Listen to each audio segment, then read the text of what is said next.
Welcome to all of you joining us today. My name is Alexis Bonnell. I have the great privilege of serving as the emerging technology evangelist for Google, serving public servants around the world. And let's just get right to it. This past year, it's been crazy, exhausting, intense for everyone, no matter what your role. And everyone on the planet has faced stress, worry, and for some, tragedy. We have special gratitude and thanks in our heart for frontline workers who are responding to all of the world's challenges, whether COVID, wildfire, hurricanes, collapsed buildings, and other major disasters. It has been a challenge. But what I'm really excited about is the people that we have behind those challenges who are really working every day to help address them. So I'm so honored to have the guests we have today. They may feel like unsung heroes, but hopefully they shouldn't by the end of this, because they are exactly the type of public servant that you want to have behind the scenes, driving better ways to respond to emergencies, leveraging technology, embracing the very best of people. So Pete, Zach, Ben, welcome. I just want to do really quick introductions so everyone joining us today knows who you are and where you're from. So Zach, let's start with you. Sure. My name is Zach Kahn. I'm the Chief of IT Operations for the U.S. Agency for International Development, USAID, in the Office of the Chief Information Officer. Thanks. Awesome. Pete. Hey, good morning. My name is Commander Pete Walker. I am an active duty Navy data scientist at NAVC, and specifically I'm at the Program Office 408. Awesome. Ben, bring us home. Commander Ben Perman from the U.S. Coast Guard. I'm currently assigned to the Joint Artificial Intelligence Center, where I'm the Deputy Mission Director for Force Protection. And we have a couple of projects there that cover wildfire management and search and rescue. And today I know that there's a range of technologies. There's technologies that are kind of front and center in our normal productivity. There are technologies like AI, machine learning. So I'm just excited to hear how you've all applied them. So if it's okay, Zach, can we start with you? Tell us about some of the challenges that you were tackling, and what were you looking to solve, and how did you leverage technology in your response? Sure. USAID, we've actually been a Google Workspace, G Suite, Gmail customer for about 10 years or so now. And we were one of the first or second government agencies. We moved to cloud, moved to collaborative email and workspaces like Google. And, one of the main, sort of go back to our sort of origin story for that, is that we had a chief information officer who went out to Afghanistan to the USAID mission there, and witnessed that the staff had so much trouble even downloading their email to be able to work that many of them were working on their personal Gmail accounts, which is not something that we want as a government, as an agency. And so we did some proofs of concept, some pilots, and we've moved the entire agency over to Google many years ago now, and have been really successful. And we've continued to expand that. We recently put our Office of Foreign Disaster Assistance, which is in the Bureau of Humanitarian Assistance, onto the same platform. And they're the lead. USAID is the lead, and they're the lead for USAID for foreign disasters. And so, we've had some really great anecdotes about how helpful that is, but we have some real metrics too, which, when we stand up a disaster, we create unique accounts and unique file structures for information, record keeping, and things like that. And it used to take about 2 to 3 days for the team to do all of that, create all those accounts, stand all that structure up. And we've been able to put that to 2 hours. Pete, over to you. What were some of your challenges, and how did technology play into it? There's a great poem that was written by Malins, I believe it was in the late 1800s, early 1900s, called The Fence or the Ambulance. And one of the things it talks about this community that's overlooking this valley. And the view is so gorgeous that people of that community will go to that cliff and try to look at take a look at the valley, and they're falling over the cliff. They keep falling over the cliff. And the community thinks, well, how can we stop this problem? Well, one of the responses, let's just buy more ambulances. We'll buy more ambulances to take the injured to the hospitals quicker. But rather than that, somebody comes up with the brilliant idea of, let's be proactive. Let's build a fence and we will stop that. And I think that that's really one of the things that we're trying to do within the federal government, is trying to be more proactive to these types of issues rather than reactive. Yeah, I absolutely love that. And I love too the fact that oftentimes finding that human solution, right? Really asking ourselves, like, what is the problem and what's the right way to go about it? So, Ben, what are some of the problems that you all have been tackling or the challenges that you've been thinking about technology on? Over the past year, we've had a lot of success in two areas where we've had to deal with and found solutions that are really appropriate and mature in artificial intelligence and machine learning that we could apply to some of these kind of problems. The first one is really something that's been plaguing the western part of the United States for a number of years, and that is wildfire management. And what we found was that it's very difficult for firefighters to their command structure to really deploy people safely and close enough to the fire to where they can have a major impact on a day-to-day basis. So a lot of decisions get made. They get made with information that usually is at least 12 hours latent. And so we worked on developing a tool that would allow for the use of commercial satellites and some predictive models around data and coming from the sensors on board commercial satellites that would enable deployments much closer to the actual fire perimeter. And these have proved very effective in combating wildfires. The other area is search and rescue. We have for years known that human performance around search and rescue is very limited. That's mainly because humans didn't evolve to fly over water. And so we've been using sensor systems that are on board airplanes and using the data from them, and recently fusing that with, again, machine learning technologies to develop computer vision that supports search and rescue. What I love about what you're all bringing up is this idea of the practicality of what it is we're trying to solve, but also really inspiring, this recognition that, as public servants, I think we're moving not only to do all the normal things we did, but also to be these types of information stewards, right? To be curious and to be hungry to have as best information at that moment of decision. I would love to ask you, in these ways that your organizations have evolved, what are the types of impact that you're seeing? What are those specific things that are telling you, this is really the right path? And what's the longer term vision? And Pete, maybe I'll start with you. We're essentially drowning in data, but starving in knowledge. And so I think one of the first things that we've tried to do when I was at the Joint Artificial Intelligence Center is we try to set boundary conditions in terms of, what are the proper and appropriate uses of data. And I think that that's important to kind of to ensure that, people are not misusing the data for inappropriate use. And I would say that that's one. And I would say the other thing is just ensuring that, when we have data, right, that we're allowing that to be democratized so that whether it's used by academics, used by industry partnerships, and within the federal government. Zach, for you, what does impact look like? What does long-term vision look like? Sure. I think there's sort of two things. One, what does the impact look like?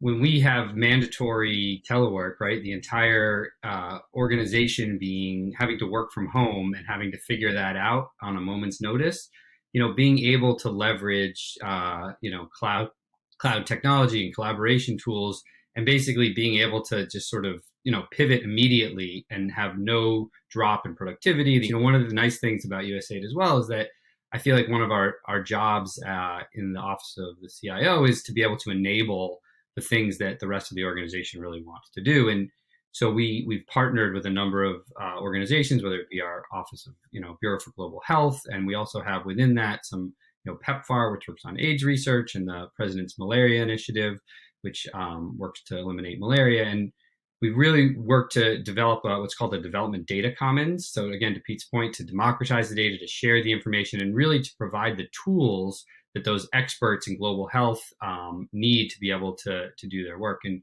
particular, with PMI, the President's Malaria Initiative, we've been able to help them work on some predictive analysis, right? So if we pull together data around caseloads and weather and where the commodities are, where medicine is, we can sort of work towards being more predictive and where the next malaria outbreak might be, pre-positioning. Ben, over to you. What is that type of impact? What is that vision that you're seeing? We have a lot of orphan data out there. I don't know a better term for that. We've neglected and in the worst cases, we've destroyed a lot of data kind of in the digital era. And I wish that we had understood probably better 30 and 20 years ago that, our mass storage problems that were very real at the time would be, blunted essentially by Moore's law, and that we would be able to retain more of that data. Really, we've had our challenge. One of our challenges in standing up machine learning and AI initiatives is getting new data and recovering new data, finding out ways of ingesting that data into the enclaves where we work on it. And what we've discovered along the way is that we really did not do a very good job in many cases of curating and retaining that information. And so we've had to start from scratch. And that's really unfortunate. And I think that's probably one of the things I would hope going forward is that, today's big mass storage problem with petabytes of data will probably be, a minor inconvenience even 5 or 10 years from now. And we ought to just really hunker down and commit those resources while we can. One of the things I love that you've all displayed is this idea of being curious, right? Kind of asking, what is the best approach? What is the right thing? How do you stay, each of you, kind of up to speed on both that art of the possible, where things could go, but also the art of the practical, what you can really do now? And Zach, if it's okay, I'll start with you. We work in very heavily regulated industries, and so it can be a real challenge to do new things and try new things and figuring out how to do that in the best way. And I think really being willing to take some risk and look out how we do that, and how do we do that in a smart way, but being able to show ourselves whether or not things are going to make sense and whether they're going to work or not.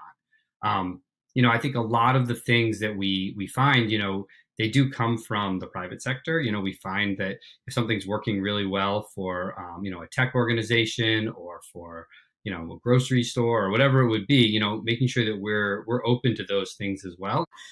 Pete, what about you?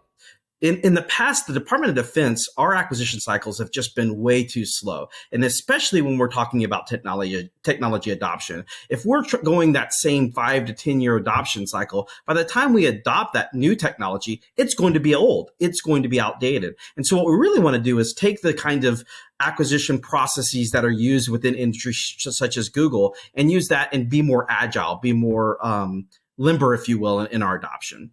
What I really love about what you're highlighting too is the shift that I'm seeing away from recognizing, in public service, we used to build systems that kind of referenced, the partners of the time, the policy, the legislation, the people, the program, and that made sense, right? We kind of build for what there was. I think what you're really highlighting is almost this, new mentality of like living systems leadership, which is actually, we know all of those things are going to change. And so how do we actually see ourselves as information stewards that are preparing for change? Ben, bring us home on that one. What is that? How do you exercise that curiosity? How do you bring those things into the organization and execute them?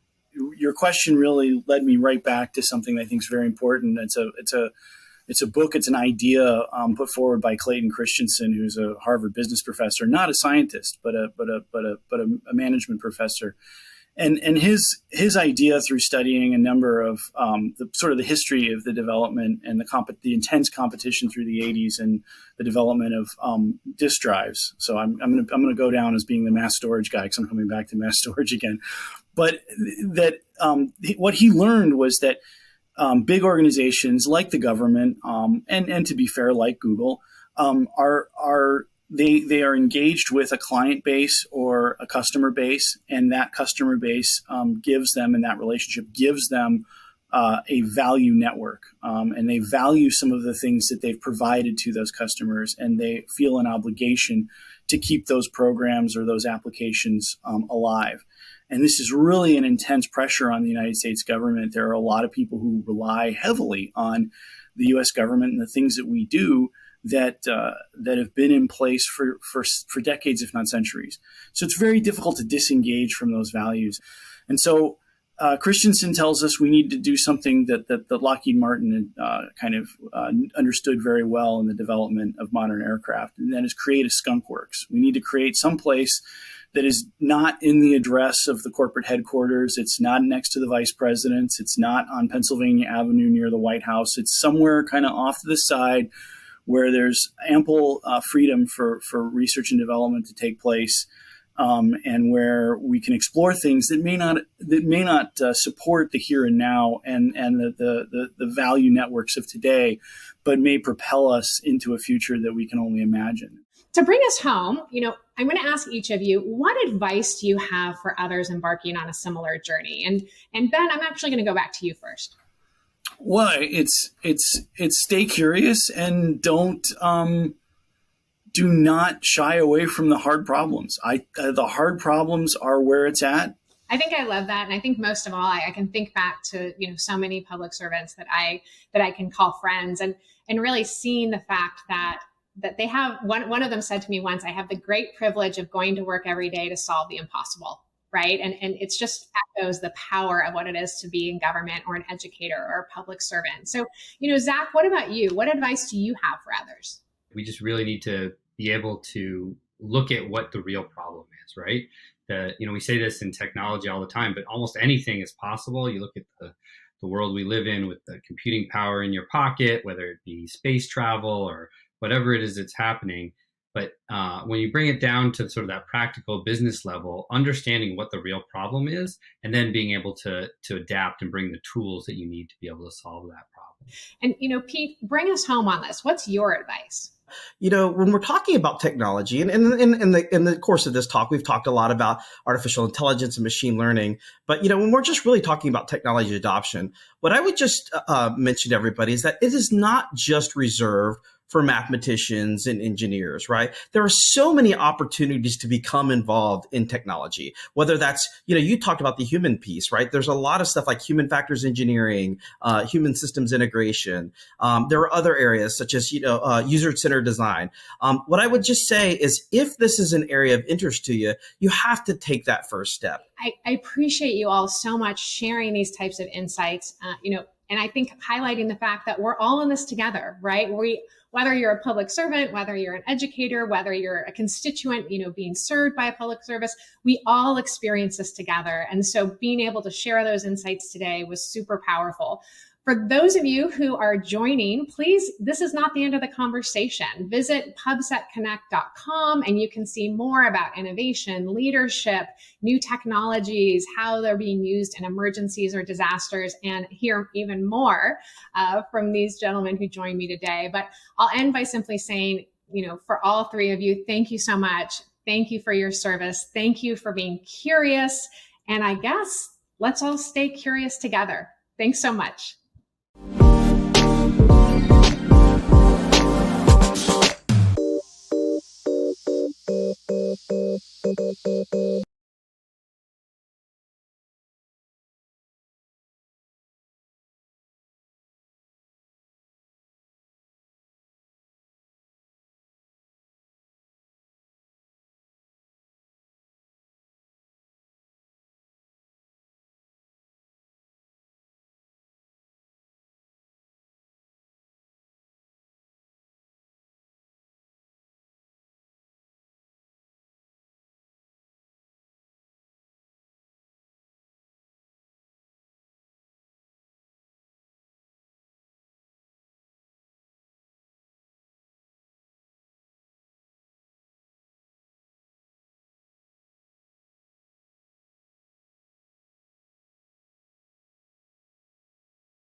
Thanks so much for joining our live question and answer session for our session on disaster and humanitarian relief. If you're just tuning in, I'm Alexis Bonnell. My pronouns are she and her, and I have the great joy of being the emerging technology evangelist and strategic business executive at Google. For those of you who may have a visual impairment, I'm wearing a dark shirt, I have brown hair, and I am lucky enough to be here with Zach, Ben, and Peter from our session. So we'll go ahead and have them introduce themselves really quickly for those who might be just joining in. So Zach? My name is Zach Khan. I'm the Division Chief for IT Operations for the U.S. Agency for International Development. I'm wearing a blue shirt and have brown hair. Thank you. Thank you. Ben.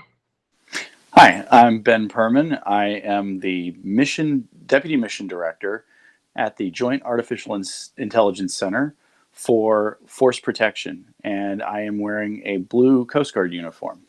Awesome. Peter. Good morning, everybody. My name is Peter Walker. I am the Fleet Liaison for NAVC, and prior to that, I was a product manager at the Joint Artificial Intelligence Center. I have brown hair, and I am wearing a Navy khaki uniform. And let me tell you, we were all, for those of you who participated in the survey poll, we were all really in agreement with you. For those of you who didn't see it, there was the question that we have, which do you think is more true? Either A, we have amazing tech available now for disaster response and we need to start using it, or B, we're missing the technology we need for the response. And actually 80% of you said, we've got the tech, let's start using it. And I'm so excited to have these gentlemen here because they know all about applying it, looking for it, finding it. So, Peter, if you don't mind, I'm gonna jump to you. What's the most challenging part of your initiative? Is it the technology? Is it the people? Is it the data? And how do you overcome getting this tech used? So that's a great question, Alexis. And for those in the United States, we're in our political season. So I'm going to give a little bit of a political answer. And I would say it's a combination of all three, actually. I think what we need, whether we're in the federal government, whether we're industry, or whether you're just a good steward of technology. And I think what we're looking for are people with the knowledge, skills, and abilities about the current technology and how to apply that. And then available data. And one of the things that we talked about in our session was the democratization of that data, allowing that data to be open and available to all parties and all individuals. And then the proper use of that, whether that's good ethics, good morality, etc. Awesome. And to remind those of you who are tuning in, ask your questions. We are here to engage, to think about these things, to reflect with you. So don't hold back. Ben, I actually have a question from you. What impact has the technology made in the humanitarian search and rescue efforts that you're tackling? So I think the best way to answer that question is really to talk a little bit into the future, because we've only had a chance to demonstrate it, that we can do it. One of the things that we have to be aware of in search and rescue is that before we actually implement a new technology, we have to go through a number of safety protocols. Anything that we're putting into an aviation asset, that's an airplane, or anything that we're using to rescue people in danger at sea has to go through very rigorous safety tests. So what we do expect, and what we already know from our integration testing, where we've put some initial algorithms on our aircraft in a safe test environment, is that this will overcome one of the major limits in search and rescue, which is that the human visual system really evolved. If you think of it from the standpoint of biology, humans evolved in grasslands and forests in and around the equator. They did not evolve to fly, and they did not evolve, and that visual system is not well suited to working at sea. So we've known this limitation for decades, and we understand it very well, and we understand some of the limitations. In fact, we see this on a daily basis where a lot of times when people are rescued, for example, in the Straits of Alaska, their fishing vessel is sunk from underneath them, and the Coast Guard goes out and rescues them using a rotary wing aircraft. The first thing that we usually hear is, gosh, you guys scared the heck out of me because you flew over me 3 times and I was afraid you didn't see me. The truth of the matter is we probably didn't see them in those multiple passes. And so AI-enabled computer vision really has the potential to close the gap on some of these human performance limitations. And we're very, very excited because we've seen already in some initial model development done by Googlers, in fact, that with a fairly limited time frame, we are able to almost match human performance in a computer vision setting. And this is really unprecedented. It's not something that we see in terrestrial computer vision projects. Usually we're competing with a fairly well-refined and evolved human visual system that's well suited to that environment. So we're really excited about what the future has. I love the fact that you really kind of frame that in this question of how can AI be an ally, right? How can it supplement what you do? And there's so many different tools that can really, help be kind of an ally in these times of crisis and pressure. So, Zach, what tools like Google Workspace or others, do you use to help you collaborate in a moment of disaster? And any advice to others, as they may not be planning for it, but they may end up facing, kind of a moment of crisis themselves, and how they should think about those tools. Yeah, I think there's two things I would say. The Google Workspace has really helped us tremendously, both in allowing for the real-time collaboration that is needed during a disaster. And it's also really empowered those users to be able to do things, for staff to do things on their own. And I think freeing up people to be able to bring their own skills to bear, particularly during a disaster, not having technology get in their way, but make it easy for them to do it, is incredibly important. And the other piece really, I think, is, the ability to have cloud storage and backup in a disaster when you're not going to be physically sitting on a machine is possibly one of the most important things for operational disasters that we have going. And so I'd say, for advice is really just sort of, you have to plan for that worst case scenario, and you have to have, just like in sort of your everyday life, you don't want to lose your photos, you got to back up your data, you got to make sure you're prepared. So that's Yeah, absolutely. I remember actually seeing a lot of things and thinking, my Google Drive now has my passport, now has other things, right? To just really be thoughtful. But I'm excited. We have a question from, and forgive me if I mispronounce this, El Wolosker. How do we get people more open to responding to data surrounding climate change and its correlation to natural disaster? And I'm going to ask each of you to do like 15 seconds, running out of time. It's such a great question. Okay, I'll go ahead and start, Alexis, if that's okay. I think the first thing that we need to do is we just need to have good champions of that data, those that will help to inculcate the appropriate use and sharing of that data to the rest of the community. Awesome. Ben? This is a big issue for the Coast Guard because it impacts the Arctic, and it impacts commercial navigation in the Arctic, which is a very competitive landscape. So in the Arctic, and in those forums, there really is no debate about whether or not data on global warming, whether it's true or not. We're responding, and the entire international community is responding to that. So I think the issue is finding those hot spots, no pun intended, in the world where the issue is very crystal clear, and focusing on that and demonstrating how valuable the data is. Absolutely. And Zach, we only have a couple seconds left, so I'm going to ask you to come with me and write your answer into the question. But for those of you, obviously this is so rich, that our speakers are so amazing. It's all we have time for today. But I want to thank you all for attending the session. If we didn't get a chance to to answer your question, we will be responding in the document and online. So thank you so much. And gentlemen, thank you so much for everything you're doing.